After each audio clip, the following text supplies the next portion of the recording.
Forget about Planet 10. How about Planet 110? Yeah, that's right, ladies and gentlemen. According to an article on Johns Hopkins University in the Hub, you can read about Kirby Runyon and the scientist that wants to make one thing very clear.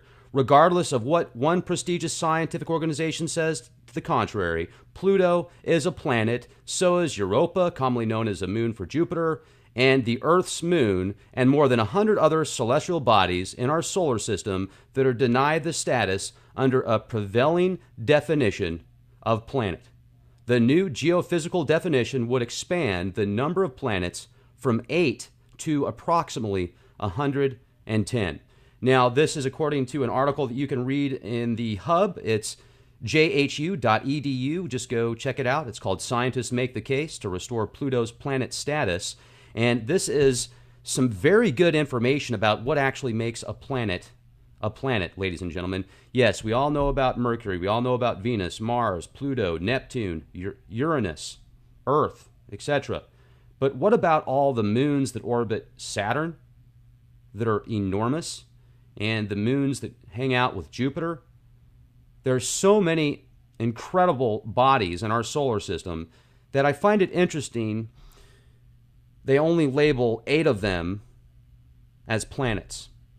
Now, if you go back to the metaphysical aspect or the astro shamanism / astrology, I wonder why they take these specific bodies and link them to different vibrational frequencies that will basically create the personality of the individual or have a very big impact on the personality of the individual. I think that's really what astrology is just old school information and knowledge where you take somebody being born at a specific time, and because where the planets are lined up and the different stars, that has a large impact on the physical makeup and the mental and metaphysical makeup of people. But that's just a side note. I'm digressing here. So let me share with you some of these different objects by size. And while I'm doing this, I want to talk to you guys about what actually makes a planet a planet. Now, you can get this really cool article here on Wikipedia that shows just a plethora of different moons, different planets. You can see the different sizes and spectrums. So if you're looking at the size of the Earth, go over to the left of this graph, and you'll see that it's smaller than Neptune, Uranus, Saturn, Jupiter, and obviously the Sun. But then if you compare it to these other heavenly bodies, let's just call them, in our solar system, you're going to see that there's quite a bit of mass there. And these are some large objects. This is just more comparisons, pie charts of the different sizes and comparisons. Now, the neat thing is I've got a solar filter for my telescope, and you guys, as soon as I get a camera that works properly, I will share this footage with you. I want to really bad. I would like to do at least a few nights a week, go out and show you guys what the different planets look like, and also I could do get direct footage of the sun as well with the solar filter that I have. I can pick up images like this of Jupiter with the telescope that I've got, and also the moons that hang out with it. This is just giving you a different perspective, you guys, of why is it there's so much debate about Planet 10, about Planet X, when clearly there, and this is inside the Kuiper Belt, they've found hundreds of planets outside of the Kuiper Belt, and these all have an effect on our sun, on our planets, on our Earth. You know, let's go back to Mars here for a second. If you look at Mars and you can see the blue around it, you can see the atmosphere, the ozone. What do you guys think happened to Mars to make it so desert-like? So Mad Max-like? And then you look at some of these other moons that orbit Jupiter and Saturn, and they look like they could have more life than even our own Earth. How about Europa, which is mainly water underneath ice? Think of the incredible beings and entities and mermaids and mermans and everything that could be down there. These are some really nice images showing the different moons. Here's Jupiter's ice-covered satellite Europa. There's a lot of speculation of how much life is actually blossoming in the oceans out there. Here's Pluto. Look at all the ice on that planet. What's underneath the ice?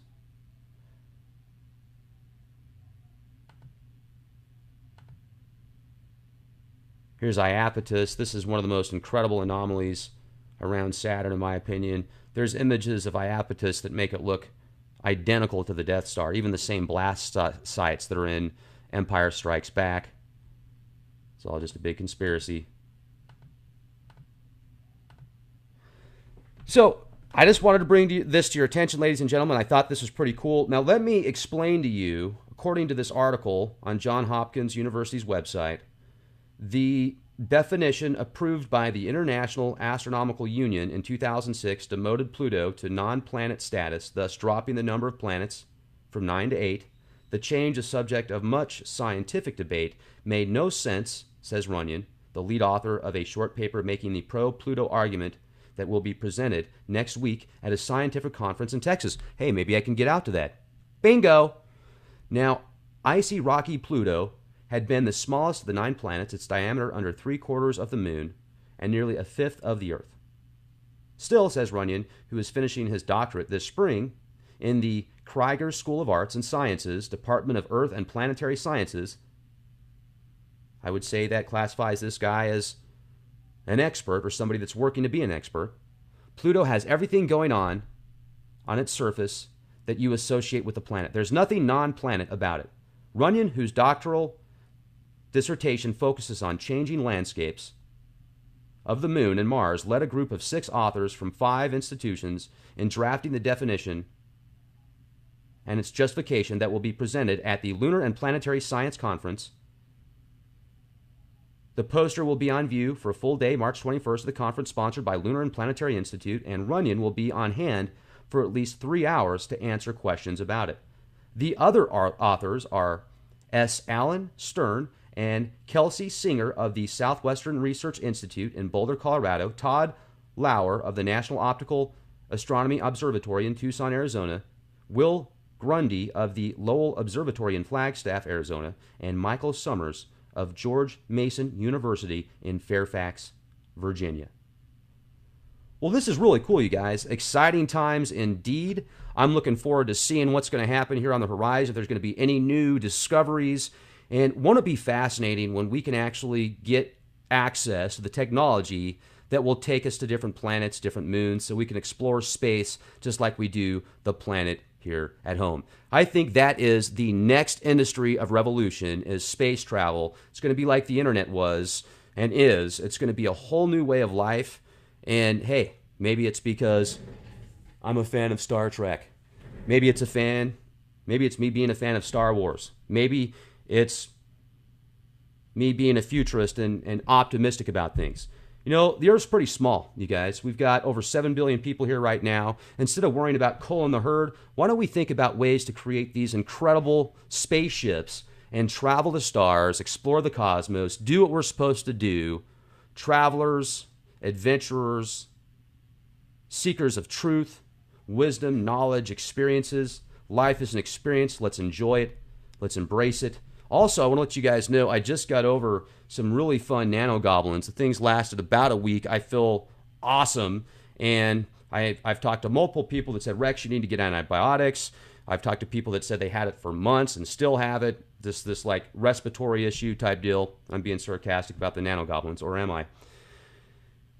I've just been taking a lot of vitamins and supplements, and I've been taking niacin, and I feel awesome. Check out getthetea.com, and they've got a bounty of really good supplements there. They're designed to work. So getthetea.com. As far as antibiotics go, I do my best to stay away from antibiotics as much as possible. I know there's people out there that swear by them, and in certain circumstances, they can be very beneficial. Sometimes people need antibiotics. Now, with that said, I'm sure there's a multitude of other products out there that work just as good, if not better than antibiotics, but the question is, how easily accessible is that to you and to you to that? Now, there's this product called Manuka Honey, which is awesome. Like if you have, let's say you have stomach problems like an ulcer, or you have a certain cut or certain infections and you want to stay away from antibiotics, there's certain antibiotics, actually, it's like antibiotics, antiseptic or something like that, that's in specific Manuka honey. So, and I'm just digressing again here. I'm just throwing out some ideas for things that might be used instead of antibiotics. But anyway, I just want to let you guys know, if you pump up the vitamins, if you eat healthy, and if you take the right supplements, hopefully you won't have to worry about antibiotics, or if you get a cold or the flu or something like that, or some type of a bug, just pump up on your eat better, obviously eat better, and take more vitamins. And if you can, stay away from the synthetic vitamins, because synthetic vitamins do not digest as well in the body. And anyway, that's my 2 cents. I hope you have a beautiful day. Question everything. Be the change you want to see. And make sure to subscribe to our YouTube channel if you haven't already, youtube.com/clandestine time lord. And before I forget, I want to let you guys know what the radiation levels are today. And let me turn on my Geiger counter here.